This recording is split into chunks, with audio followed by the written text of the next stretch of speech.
Good morning बच्चों। बेटा जैसे जानते हैं कि हम लोग पिछले वीडियो में द वर्ल्ड ट्रेड ऑर्गेनाइजेशन तक का टॉपिक कंप्लीट किए थे। द वर्ल्ड ट्रेड ऑर्गेनाइजेशन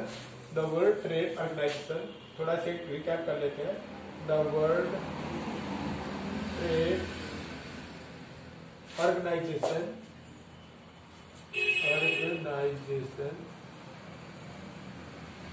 तो वर्ल्ड ट्रेड ऑर्गेनाइजेशन तक पढ़े थे। मैंने बताया था कि वर्ल्ड ट्रेड ऑर्गेनाइजेशन का फॉर्मेशन 1 जनवरी 1995 को किया गया था। तब के बच्चों इसका फाउंडेशन कब किया गया था? Foundation of world trade organization was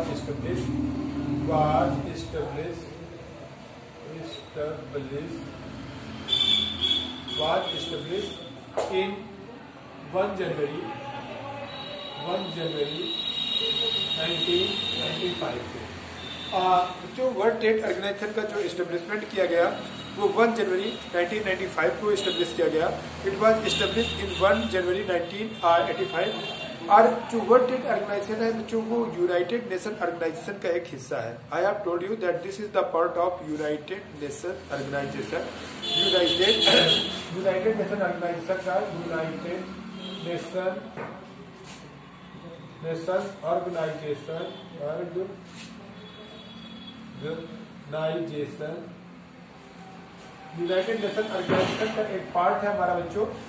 एक एजेंसी है, उसकी एक इम्पोर्टेंट हिस्सा है। और यूएनओ वर्ल्ड ट्रेड ऑर्गेनाइजेशन का एक वर्ल्ड ट्रेड ऑर्गेनाइजेशन यूएनओ का एक इम्पोर्टेंट हिस्सा है। और इसकी हेड ऑफिस बच्चों जिनेवा में है और स्विट्जरलैंड की इसकी head office is in Geneva. Head office of United Nation Organisation head office of WTO is in Geneva. कहाँ पर बच्चों? जिनेवा पे है। इसकी head office is in Geneva. The United Nation Organisation की हेड ऑफिस है in Geneva which is the city of the Switzerland. At the time of foundation India इसका founded member है। India is founded member. It was founded मतलब initial member. Eight the time of the foundation India was initial member. मतलब इसका starting के जो 49 members थे उनमें से इंडिया एक था। दोज 49 मेंबर्स में से India was one of the founder member. तो India is the founder member of the WTO का एक तरीके से फाउंडर मेंबर्स है इंडिया बच्चों WTO का फाउंडर मेंबर्स है। जब बनाया गया तब 1995 में, तब इंडिया इसका एक इम्पोर्टेंट फाउंडर मेंबर था। इसके बारे में बाद में मैंने बताया था कि जो यूएनओ का जो मतलब फंक्शन है, मेन फंक्शन है वो इंटरनेशनल ट्रेड को प्रमोट करना और जो डिफरेंट कंट्रीज के बीच में जो ट्रेड बैरियर्स वर्क कर रहे हैं उन ट्रेड बैरियर्स को एलिमिनेट करना, उन ट्रेड बैरियर्स को खत्म करना। This is the main purpose of this is the main work of the WTO that it accelerate to the world trade organization को वर्ल्ड ट्रेड को प्रमोट करना, इंटरनेशनल ट्रेड को प्रमोट करना और डिफरेंट कंट्रीज के बीच में जो ट्रेड को लेकर के बैरियर्स है, जो मिसअंडरस्टैंडिंग्स है उनको रिमूव करना और इंटरनेशनल ट्रेड को एक्सेलरेट करना। This is the function of the WTO world trade organization. ठीक है बच्चों, अगर इसके फंक्शन के बारे में मैंने बताया था, मैंने कल आप लोगों को ये सारी चीजें बता दिया था। आज जो हम लोगों को पढ़ना है बच्चों वो economic reform strategy of the economic reform of Indian economy. ठीक है, इंडियन इकोनॉमी के बारे में हमें पढ़ना है। तो मैंने बताया था कि जो इंडियन इकोनॉमी के बारे में पढ़ना है वो बच्चों में 1947 से स्टार्ट करना होगा। 1947 में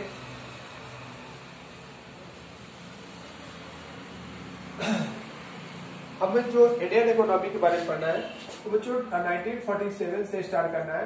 1947 में आवर कंट्री गॉट फ्रीडम और हमारे कंट्री की खुद की सरकार बनी। We got the freedom from the British colonial system से हमने फ्रीडम गेन किया। और जब जब हमारा कॉन्स्टिट्यूशन बना, कॉन्स्टिट्यूशन बनकर के 26 जनवरी 1950 को इम्प्लीमेंट हुआ, जानते हो। वैसे कॉन्स्टिट्यूशन डे आपको 26 नवंबर को मनाया जाता है। 26 नवंबर 1949 को हमारा कॉन्स्टिट्यूशन रेडी हो चुका था और इस दिन बच्चों हमारे कॉन्स्टिट्यूशन को साइन कर दिया गया था by the president of Indian constitution assembly के जो प्रेसिडेंट थे मिस्टर डॉक्टर राजेंद्र प्रसाद, उनके थ्रू साइन कर दिया गया था। और इसको उसी के साथ साथ 285 मेंबर्स ने भी इसे साइन किया था। ऑल्दो 389 मेंबर्स थे हमारे कॉन्स्टिट्यूशन असेंबली के, लेकिन at the time after the division of Pakistan सब मेंबर हैज गॉन देयर। तो इस तरीके से एट द टाइम ऑफ मतलब passing of our constitution 289 membership थी, जिनमें 285 मेंबर्स ने हमारे इंडियन कॉन्स्टिट्यूशन को साइन किया था। तो उस समय से बाद से जो हमारे कंट्री में फर्स्ट जनरल इलेक्शन होते हैं तो वो 5 ईयर प्लान को लेकर के होते हैं।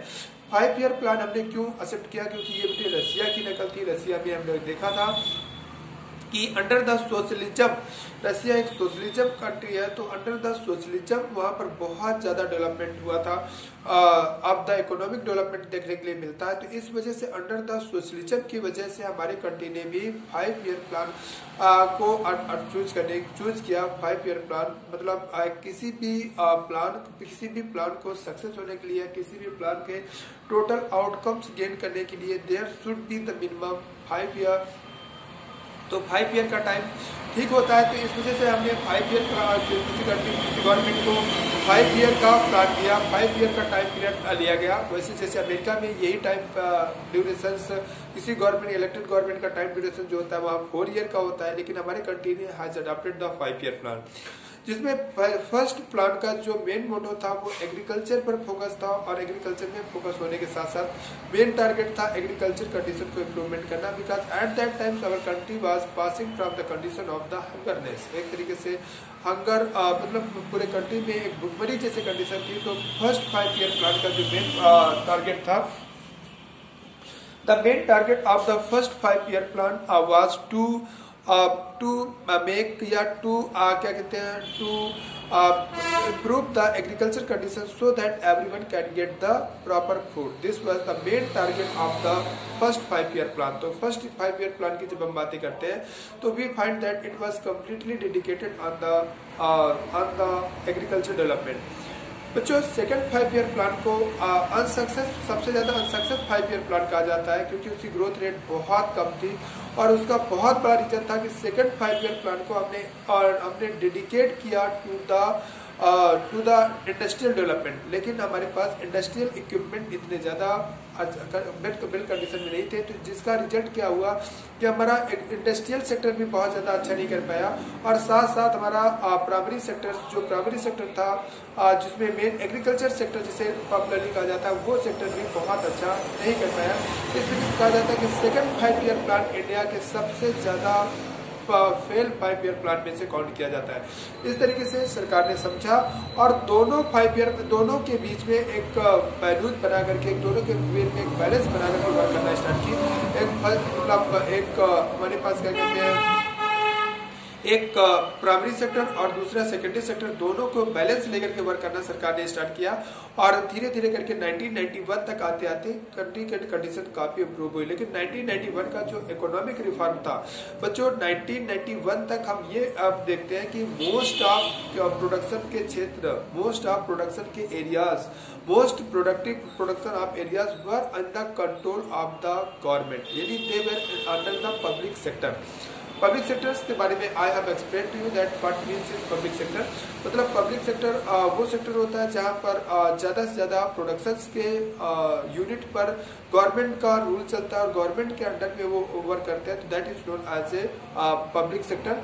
तो अधिकतर most of areas of production were in the control of the public sector, government के कंट्रोल में थे। और उसका रिजल्ट बच्चों क्या हुआ, उसका रिजल्ट ये होता था कि पब्लिक सेक्टर में ज़्यादा से ज़्यादा एरिया होने की वजह से बहुत ज़्यादा इम्प्रूवमेंट नहीं हो पा रहा था। क्योंकि आज भी बच्चों भेल जैसे Bharat heavy electric limited, SAIL, steel authority of India, इनको देखो तो ऐसी कंपनियां जिन्हें नवरत्न कंपनीज कहा जाता है, ऐसी कंपनियां भी बेटे लॉस में जाती हैं। उसका रिजल्ट क्या होता है कि गवर्नमेंट सेक्टर में लोग वर्क, हम कह नहीं सकते बट हम एक एग्जाम्पल के तौर पर कहें कि गवर्नमेंट सेक्टर में लोग वर्क करना कम पसंद करते हैं। मतलब वर्क तो एम्प्लॉयमेंट तो लेना चाहते हैं, लेकिन अपनी ड्यूटी को प्रॉपरली लोग कम परफॉर्म करते हैं। रिजल्ट इसके हमारे जो प्राइवेट जो पब्लिक सेक्टर्स होते हैं वो लॉस में होते हैं। तो यही रिजल्ट है कि हमारा पब्लिक सेक्टर लॉस में चल रहा था और उधर क्या नाम बेटे, तो इस वजह से सरकार ने एक स्ट्रेटेजी अपनाई 1991 का स्ट्रेटेजी, जिसे लिबरलाइजेशन या हम शॉर्ट में उसे प्राइवेटाइजेशन भी कह सकते हैं।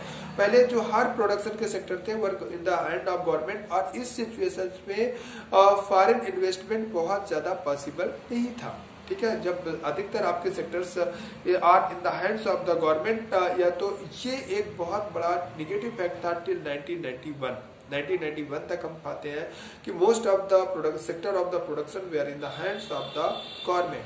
वो सब सेक्टर हम गवर्नमेंट के हाथ में पाते हैं, और रिजल्ट उसका क्या पाते हैं कि हमारा गवर्नमेंट सेक्टर बहुत ज्यादा इम्प्रूव नहीं कर पाता है। गवर्नमेंट सेक्टर, क्योंकि लोग उस सेक्टर में थोड़ा सा वर्क करने के लिए बहुत ज्यादा इंटरेस्टेड नहीं होते हैं।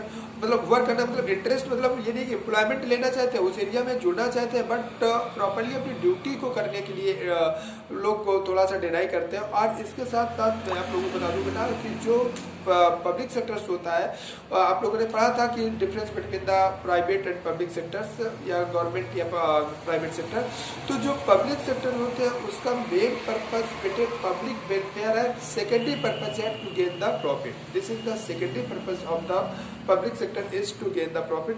इसका भी असर होता है बच्चों की अधिकतर पॉपुलेशन क्या करती है बच्चों, अधिकतर उसका पर्पज है जब पब्लिक वेलफेयर, तो ज्यादा से ज्यादा लोगों का फायदा करना है, ना कि ज्यादा से ज्यादा प्रॉफिट गेन करना। और इसका रिजल्ट होता है कि हमारा जो सेक्टर्स होता है, हमारा जो यूनिट होती है, वो बहुत ज्यादा प्रोडक्शन न करके उसका निगेटिव इम्पैक्ट थोड़ा जाता है कि वो प्रोडक्शन में थोड़ा पीछे उठती है। तो इस चीजों को हटाने के लिए इंडिया मोर इकोनॉमिक रिफॉर्म की जरूरत को महसूस किया।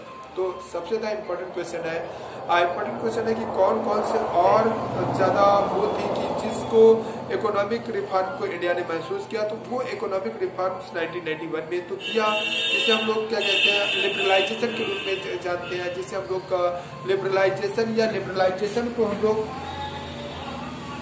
लिबरलाइजेशन या ग्लोबलाइजेशन के लिए एक डोर ओपन करने के प्रोसेस को नाम से जानते हैं। लिबरलाइजेशन इम्प्लीमेंट हुआ, और लिबरलाइजेशन के साथ साथ बेटे प्राइवेटाइजेशन भी और स्टार्ट हुआ, प्राइवेटाइजेशन भी। तो अब क्वेश्चन आता है कि अभी कौन कौन सी चीजें हैं, कौन कौन से रीजन है जिसकी वजह से अभी इंडिया मोर इकोनॉमिक रिफॉर्म की जरूरत को महसूस कर रहा है। इंडिया रिक्वायर्ड मोर इकोनॉमिक, अभी हम बहुत ज्यादा डेवलपमेंट के रास्ते पे नहीं पहुंचे हैं।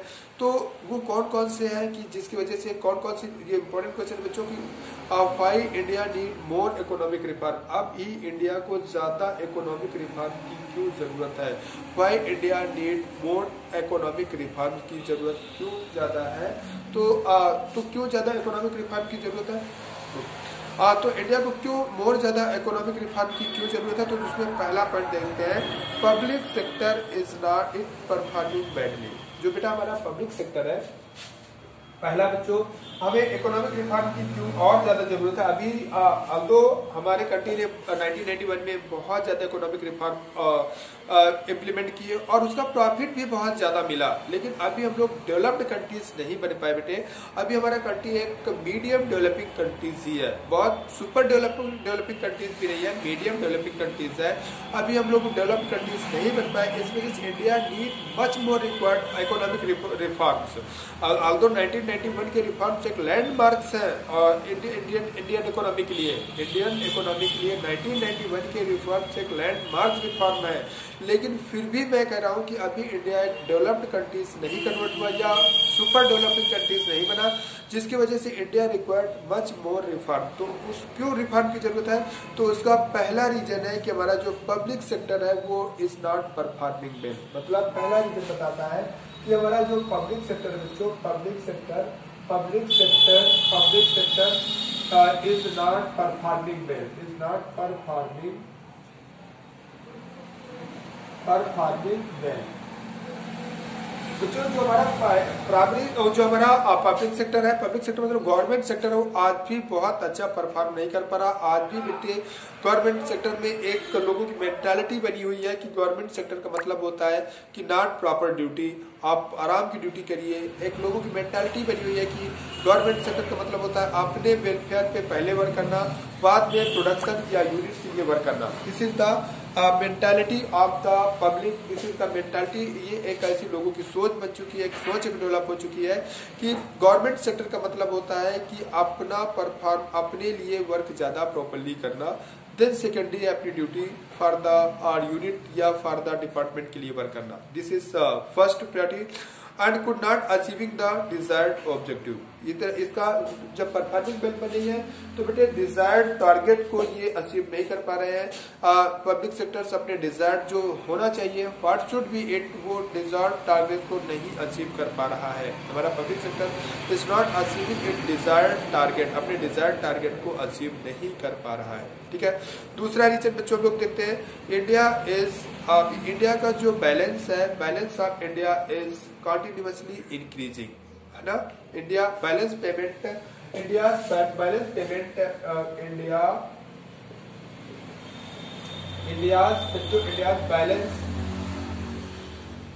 Balance payment is increasing.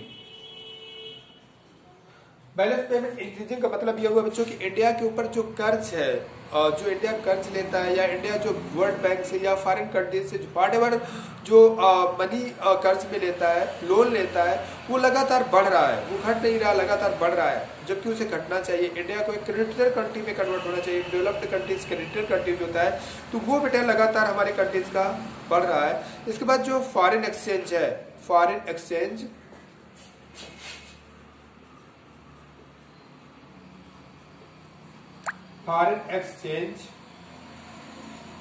Foreign exchange जो हम लोगों का बहुत ज्यादा नहीं है। फॉरेन एक्सचेंज मतलब जो हम लोगों ने विदेशी मनी को स्टोर कर रखा है, या जो foreign currency in form of the dollar या in form of the pound के रूप में जो हमारे पास स्टोर्ड है, वो बहुत ज्यादा नहीं है, बहुत लोवेस्ट फॉर्म में है, बहुत ज्यादा नहीं है। अभी तो शायद उसे 300 अरब डॉलर के रूप में हमारे पास है, लेकिन फिर भी जो 300 अरब डॉलर बहुत पहले के डेटाज मैं बता रहा हूँ, लेकिन जो हमारे पास होना चाहिए, जो कंट्री के पास है, गवर्नमेंट के पास होना चाहिए फॉर द डिफिकल्टीज टाइप के लिए, वो हमारे पास एक बहुत ज्यादा अमाउंट में नहीं है, लोवेस्ट है।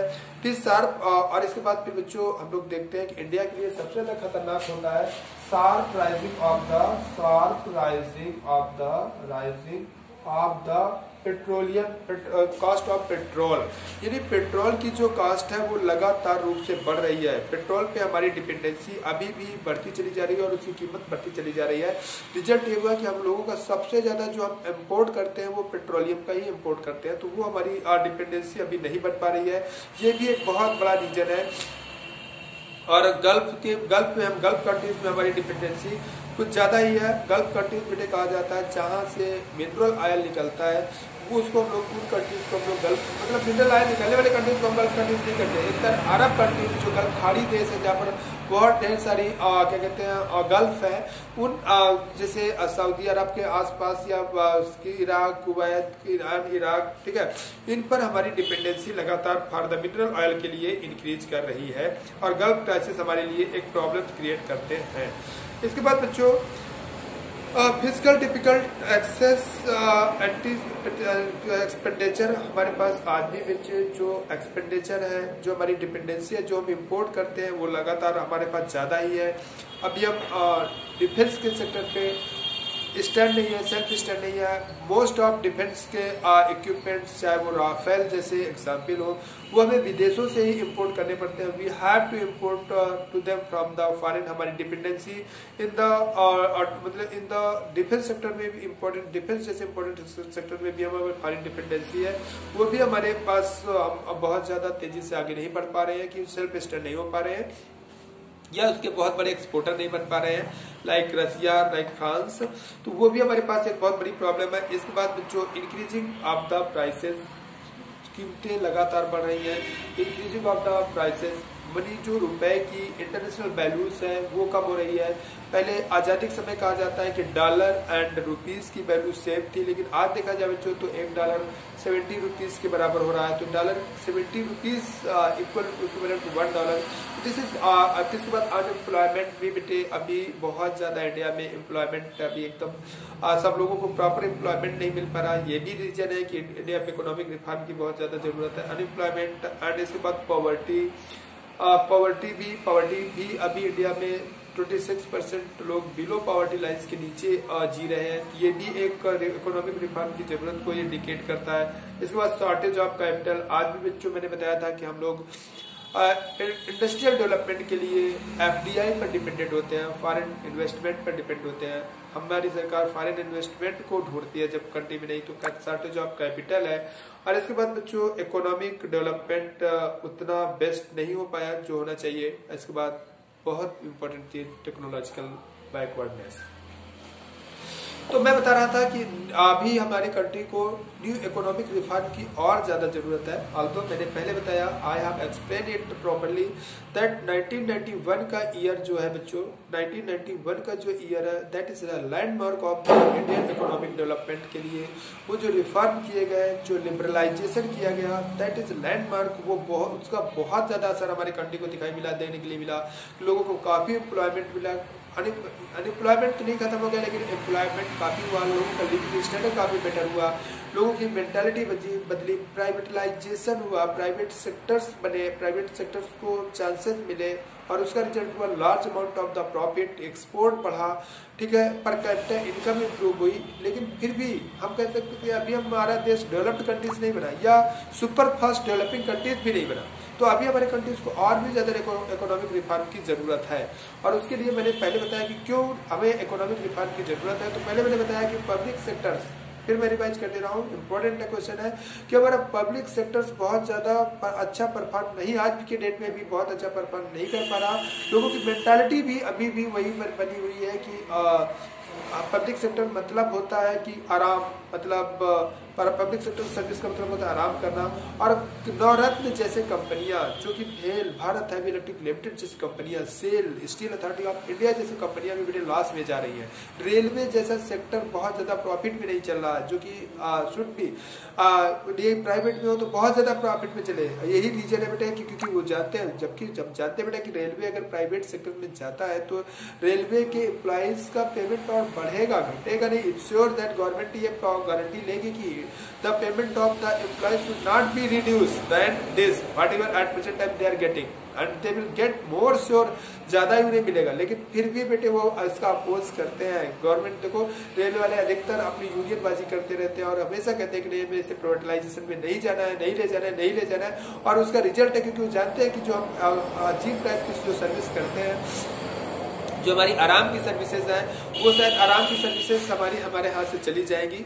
वो एक डर उन्हें सताता है, इसी वजह से उसका अपोज करते हैं। ठीक है, और फिर बच्चों तो ये पब्लिक सेक्टर हमारा बहुत अच्छा मतलब बहुत अच्छा परफॉर्म नहीं कर पा रहा है, ये भी एक पहला रीजन। फिर दूसरा रीजन मैंने बताया कंटिन्यूसली बेटा हमारी जो बैलेंस है, फॉरेन बैलेंस है, जो हमारे पास विदेशों का कर्ज है या जो हम वर्ल्ड बैंक से कर्ज लेते हैं वो हमारा बढ़ रहा है। इसके बाद मैंने बताया बच्चों को हमारे फॉरेन कंट्रीज में जो हमारी डिपेंडेंसी है मतलब वो बढ़ रही है, लगातार हमारा डिपेंडेंसी बढ़ रही है। इसके बाद मैंने आपको बताया कि गल्फ कंट्रीज में हम